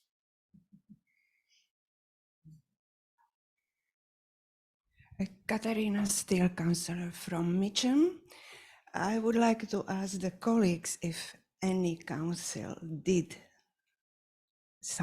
anything for homelessness, for homeless people, against homelessness. Did you have any decisions or something? And my comment, do nothing and they all will come to the CBD. I spoke with a charity, a local charity, and they said they used to collect food and provide it to people, and they don't have any more clients. They said they were priced out, we think. And when in the council, I tried to do something. It seems like we don't have many of them, or maybe we don't have all together, so let's do nothing. So what should we do in those councils who would say, we have other tasks and we need the money for other things? How to convince the staff mostly to invest in this? And would you come, and how will you advertise your ideas? Thank The last bit first, I guess, that how we can come and advertise this idea, I think that's what we're here tonight for, to share this story and with the Lord Mayor's kind of leadership in local government generally, and a number of other people in this room who've raised this through GARAC and other measures. We're seeking people to tell this story, that this is a solvable problem. And I think the last two questions, there's a sort of similarity in that, what do you do when there's just overwhelming demand? There's just such a big problem. And I think the answer to that is have a really clear theory of change. Like, a theory of change is, kind of in the title, but like making sure you've got a theory of change that is actually got a chance of working. And we've got to be honest about the situation we're in. The situation is bad, getting worse in Australia, and in all of the housing and homelessness continuum. So I know it's a bit strange to be like, let's talk about ending homelessness when it's bad, getting worse. But that is very disempowering. And it is also, when you go to government, like, as you know, local government, but like you go to state government or federal government, they don't have all the solutions, all the levers. And if we go to governments, state and federal, saying, let's keep making this problem bigger and bigger, which is what most of the advocates do, because we're trying to get a sense of the understanding of the nature. We're going to government and saying, oh, that's really great that the Albanese government's just committed $20 billion or whatever. What was it? I can't remember the number. It's not 20 billion, but it's a large number. 10 billion, thank you. Won't touch the sides of the problem, the 10 billion. So why would a government leader put their political capital on the table and invest more into an endless bucket that you're never going to fill? So that, as a theory of change, I don't think works. So that's why we're going a different path. We're trying something different, because this problem's been bad, getting worse for a long time. And the way to make it take a different theory of change is to make the problem smaller, not bigger. Focused locally. All politics is local, and let's make sure that we can understand exactly what housing we need in what community we're in, and go and advocate for that. That will solve the problem, not just like more money into a bucket that will never be filled, but actually give a win for state, federal and local governments for the outcome that we're seeking to do. But in order to do that, the theory of change that has worked in other communities around the world is make the problem smaller, not bigger. I'd probably just add, I can understand the challenge sometimes, but I know if we take similar issues, and being around your council area, I live in this council area at the moment, it's where I've lived previously. You've got issues, suburbs that are green, but have canopy issues because they're private development, people are removing trees. And that's a big issue and a difficult issue, but we all agree, let's plant a tree here and there. So if you take a similar issue and groups come and talk to that, it's those mechanisms we have in local government which are great. Whatever you call your various versions, strategic committees of council, forums for council, to get groups in to talk about issues, to get educated, and then that might drive a motion or an outcome. So from a mechanical sense within local government, how do you get things on the table? That's a way to get things on the table. I don't want to commit, David, but I'd suspect that they would probably very happily come out and do that sort of thing to help that advice. And I think the other thing we've really seen from tonight, and that then goes to all of our partners, and there's strength in partnership, is it needs little movements, and the little movements will matter. And when we really start to unpack data, so do we know who we're dealing with? We can know, and we do know in some communities. Do we know the housing challenges? Do we know that SAAEH has maintenance issues, not just new housing? If they maintain more properties, we had more properties available, would that make a shift? We know through the shared economy that there are rooms that are not used in homes. And there's probably other untapped approaches that aren't being considered, where we have latent demand, or latent supply rather, within existing infrastructure. And some of that's held privately, and maybe there are innovative methods about how you might access space and where you can connect services. So the touching the sides about all the capability as well, and probably finding other willing partners as we make the issue more visible. There's probably more areas we can aggregate, but it makes sense to build on the things we know that work, and then introduce new and additional ways as we move forward.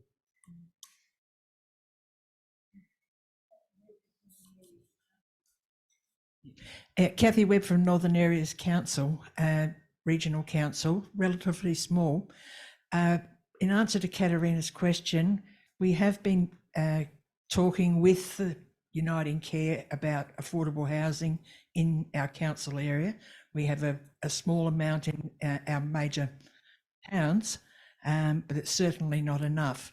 I have been noticing over Facebook, particularly in the last week, the amount of people who are calling out for accommodation, families. At the moment, we've got one family who actually lives in a camper trailer, and they're asking for a swap with a caravan so that they at least have a bit more warmth with small children in the family. And I don't know of anywhere up there that actually has a list so that you know. So could you please tell me, do you have much opposition from the actual homeless people to the by name list? Thanks for your question. No, generally no. And I guess that's because part of gathering the data from people who are vulnerable at any point in time is stepping out with them what that data will be used for. So as the Lord Mayor pointed out in her comments before, you know, we don't want people to be telling a story over and over again. Being able to say to someone during that first sort of conversation, we're going to gather this data, and this data will be, you know, used with your consent. You know, we go through a consent process. It will be used with your consent for these particular purposes. It will be shared with these organisations so that we can coordinate wraparound supports for you. We find that people are very open to that in seeking a service. I'm just going to make a comment. More housing will not make up for the loss of Parkside, Glenside, Hillcrest, Julia Farr, because living carers have limited medical experience and responsibility. Replacing them with nothing was no solution, merely abrogation of duty of care. And that was from Carol from Mount Barker. Thanks, Carol. Thank you. My name's Elena de Graaf. I'm a councillor with the City of Onkaparinga. And I'm also the group meeting facilitator with the Low Income Action Group as well. And I just wanted to say thank you for tonight. I'm really appreciating being here and hearing the discussions. Just to answer Katarina's question as well, I actually put forward a budget bid for a homeless hub, and the council approved that. It was only $10,000 for lockers. So the staff have actually brought forward the idea to actually make it about lockers. So that's one small thing, a step in the right direction. I also, sympathise with that, your viewpoint that, for example, we tried to move for a housing needs analysis to be done, and it didn't get passed. And so I think there is that issue that if there's not a majority, or say perhaps the majority, just think that it's about cost shifting, or the state and federal should be doing more, then that councils may not do those steps. So I think it's fantastic that the local government are getting involved, and the local government association and groups, if they're going to come in and provide some leadership and help to councils, I think that would be really great. So I've just got a quick question. So with the Low Income Action Group, one of the things that we hear quite a lot is that some people are homeless due to Centrelink and their wages being too low. And another thing that we hear is that families have a concern that if they're homeless, their children can potentially be taken away because they have the lack of housing, and somehow that's a failing of theirs. And so they're not always keen to disclose their full details to the authorities. And so my question was very similar to the lady from the Northern Council.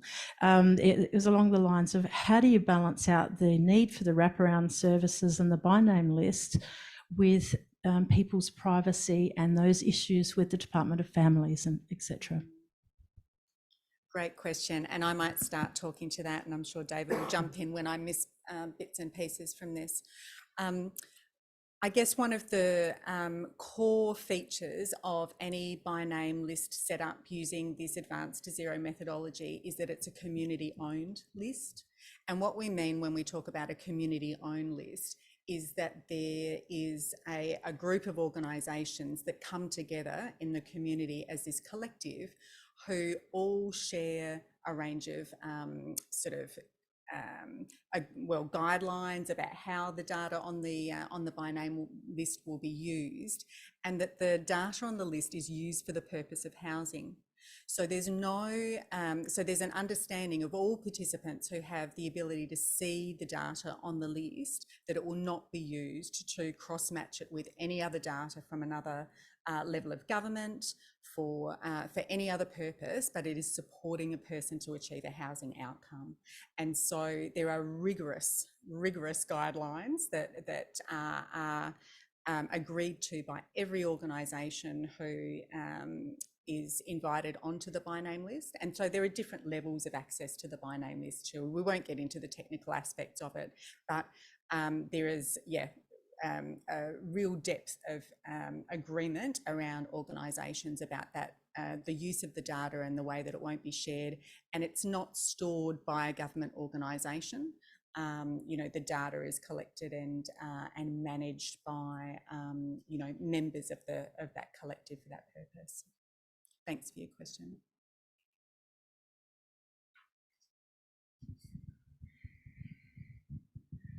Leith Mudge here from, I'm an elected member at Adelaide Hills Council. I've been really excited about what I've heard tonight. It sounds really good.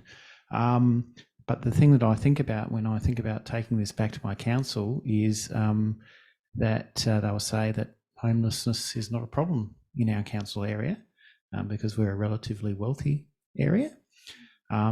I don't actually agree with that. I think homelessness is very much a hidden problem in some of our areas. How do I and how do others from similar areas go about convincing their staff and their elected members that it's an issue and it's something that we need to try and address? In your council area, all council areas, there will be organisations working with homeless people. It could be meals service, it could be the government-funded homelessness alliances, the 5 alliances that the state government has set up. It could be an individual charity, could be a church group, could be Fred's Van, could be Vinnie's, whoever. They are the people who will know where the pockets of homelessness lie in your area. You're right, though. I mean, part of our problem is that homelessness can be a hidden phenomenon. Young people who are homeless don't necessarily identify as homeless, they're just having an exciting lifestyle. There is a shame factor. I think the councillor from at the back of the room was touching upon this as well. I don't want to confess I'm homeless because of the shame that comes with that. One of the biggest groups who are coming to the homelessness alliances today are very respectable dual income families who don't have a home. This the vacancy rate is in rental properties is something like 0.2%. If you lose your rental property because the landlord wants to move somebody else in or wants to redevelop or whatever, you've got very little chance of getting another property.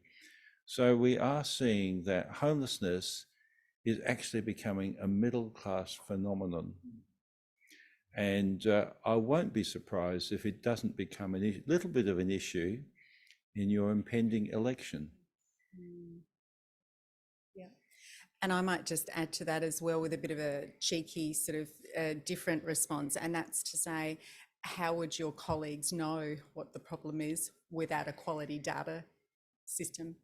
You know, we, as David pointed out, we have a census and the data will land for, you know, the last census around homelessness shortly. But in the meantime, you know, how will councillors know without a real-time dynamic list of people and a system for gathering that information with some of the services that Peter referred to? How will they know who's sleeping rough? How will they know who's homeless in that area? Can I just add that this week I had a representative from our CALD community, our culturally and linguistically diverse community, come and speak to me. and he indicated that one of the biggest problems that they have, apart from lack of funding, and they're run by volunteers and they're all exhausted, is that new migrants who have been set up with hosts are being left abandoned at airports by those hosts with nowhere to go, people with children in tow, not being able to speak the language and having access to no services. And he was just pleading with me. I thought, please come to this session because it might be helpful for you, but he can't, of course, because it's closed. But I'm pleased to be able to say that we're doing something, and he will be very much, his group of people will very much be in the forefront of my mind, because we have quite a diverse multicultural community in Charles Sturt, but they're another group of people that are very underlooked or overlooked. Could I also just add to that, and I think it goes back almost to the first question, the dynamics sometimes on any of the issues we take on in local government, and as executives we share how do we respond for you, and as councillors you bring forward issues, is to kind of put some numbers on the table. At the City of Adelaide where we've done this, it's not a team of 25, it's not a team of 10, it's not a team of 5. It's a part of one person's job, and that person's online, and about 0.67 of another person's role. And we leverage a little bit of our, we've all got similar titles, CSOs, environmental health officers, some of our people who are out and already there and connecting with people who we know, and our staff walk past these individuals. And so there's also a feel of responsibility. And then the other bit that I think is fantastic about local government is we already have so many awesome alliances around other problems. So if you took 0.67 and you shared that between 4 of you, and that became less than 0.2 of a resource for a period of time to do a task, suddenly the resource effort is small. And like any other task, what do you need? A feasibility study, a business case, or something to understand the problem. And then it leverages. And if at the end of that result, you get a by name list, that's a really great step forward. So all of the councils that I've heard mentioned all have some alliance for some purpose, some partnership with your neighbouring council. So that may be another way to just help descale, the approach. Really good advice. And the other thing that you'll get when you go back to your councils is people will say, oh, but it's only 2 or 3 people, or, like I just looked up the census data for the Hills. Yeah, it's in single digits. But those single digit people, they're dying 30 years younger than everyone else. And remember, this approach is not about actually just rough sleeping. It's about ending homelessness. You got to start somewhere. So we're lifting up off the street and saying this community doesn't think it's okay to have people on the street. And if it's the Adelaide Hills, that's the first community in South Australia to end rough sleeping, and the 6 people that are whatever it is, good on you. We cheer you on. That will make others pay attention and sit up and pay notice. And then you need to keep lifting up through the system and help everyone else. There's couch surfing and overcrowding and all the rest of it. So I don't let this argument that it's a very small number of people stop, because it's actually not about that small number of people. It's about we can end homelessness and set a standard for our community that actually our communities expect us to set, but can't be done because we don't collect the data and it's not known. And so the last thing I'll say is that local government is often so well placed to just tiny little bit of extra resources saying we're going to put our hands up to champion this approach and raise awareness. So many other players in this system are immensely frustrated at constantly just putting band-aids on this problem in the mental health system, in the homelessness system, in the housing system. It just takes one person to put their hand up and say, or one agent, local government, to say, we're going to try and do something different here. We're going to call people together. The convening power of local government is actually 10 times more powerful than your funding power. Use that, and don't let these arguments of 2 or 3 people stop you from achieving something that very few communities in the world have done, but is immensely achievable here. Hello. Hi, I'm Councillor Carol Martin, City of PAE. I'd just like to touch on what David was talking about before. I think that when somebody comes out of correctional services, recently, I think what we need is more community champions. Recently, in a pocket of my area that I cover, I'm one of the councillors for Enfield, I had a wonderful community champion who came, he knocked on government's door, he took videos, he respectfully, because the group of say 10 all together, social housing. He did it so respectfully, kept on banging on the doors because he knew that they're set up to fail because they're all in one group with every single different issue without any support. He came and did a deputation to council. He actually changed the way that units are all set up, and everybody was put, instead of all being together with every single issue that they've got no support. So we need more community champions. That's what I believe that's what we need. And I think Matt wants to talk about what we've done with the AGM for. Anyway, I also want to congratulate Sandy as well. I've got an enormous amount of respect for what you're doing. It's absolutely wonderful. So anyway, I'll hand over to Matt. So I know he's going to tell you what we're doing. I think you're on, Councillor. Oh, I've been told, and Carol's been in the system for a lot longer than I have, so I will, of course, acquiesce to whatever she tells me to do. I think it's important to recognise that it was actually in October last year at the LGA's AGM that there was actually a motion around homelessness. But the sector is already here in this space. I mean, there was a resolution that was put, which was calling upon the federal government, along with states and territories, to commit to a national plan to end homelessness by 2030, by addressing all the drivers of homelessness. You know, that top of the cliff analogy that we're hearing about tonight. And the second part of this motion was calling upon the state government to support community-driven efforts to identify people experiencing homelessness by name. And the third part was supporting these efforts through joint advocacy and investigating how homelessness support services can be most effectively and sustainably coordinated. That was moved and carried. So, I mean, there may well be naysayers, and clearly going into what could be a bit of a torrid time as election season ramps up, there will be. However, the sector's spoken. There was an AGM, there was a resolution.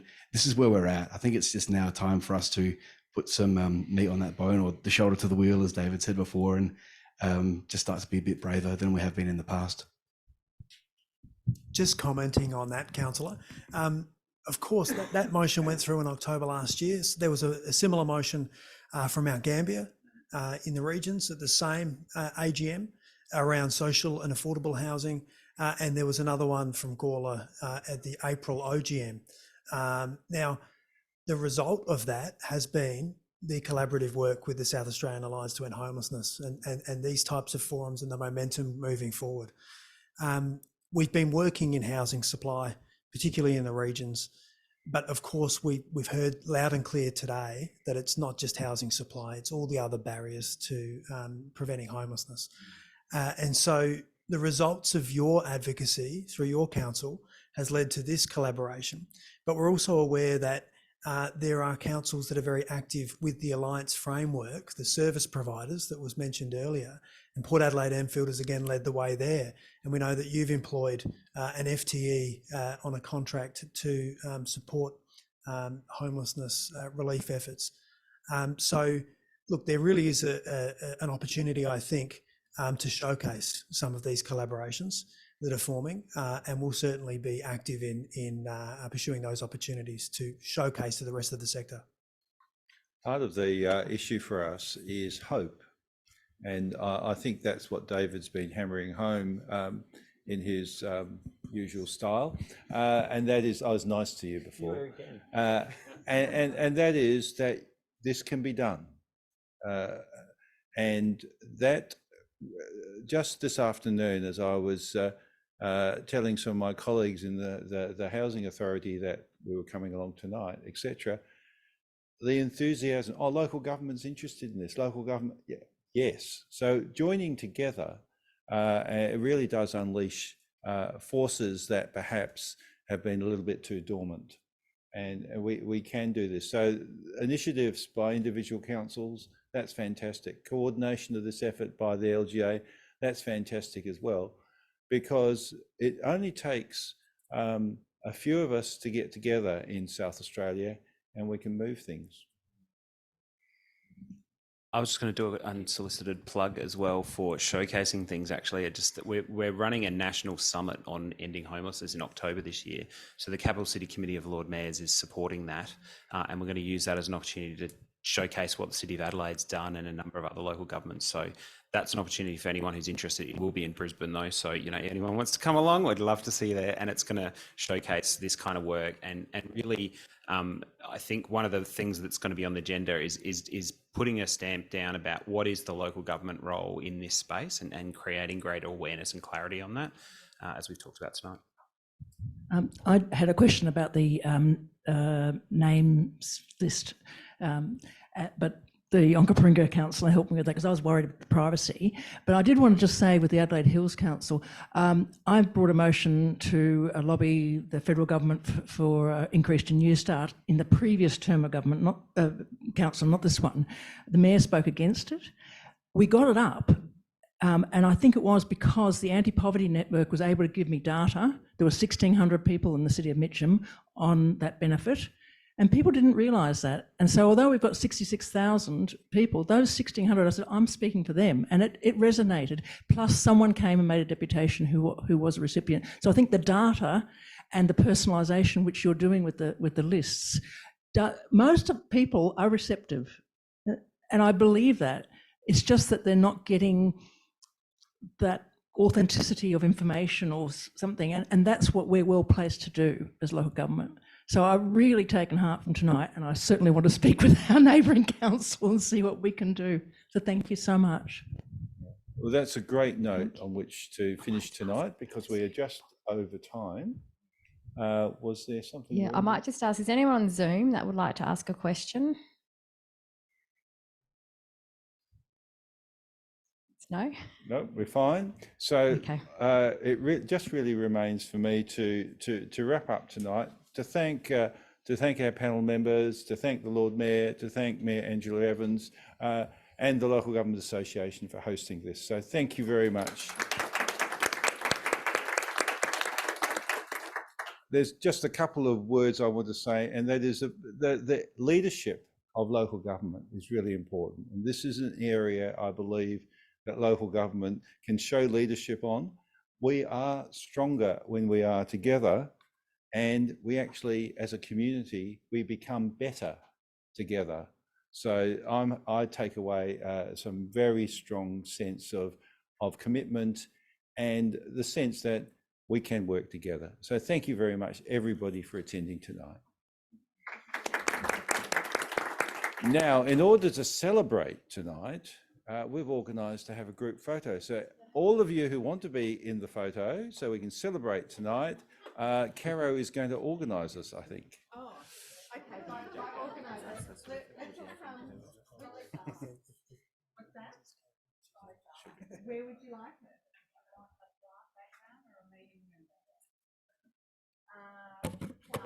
You make me executive assistant. Thank you. All right, what's this way? Lovely to meet you. Thank you.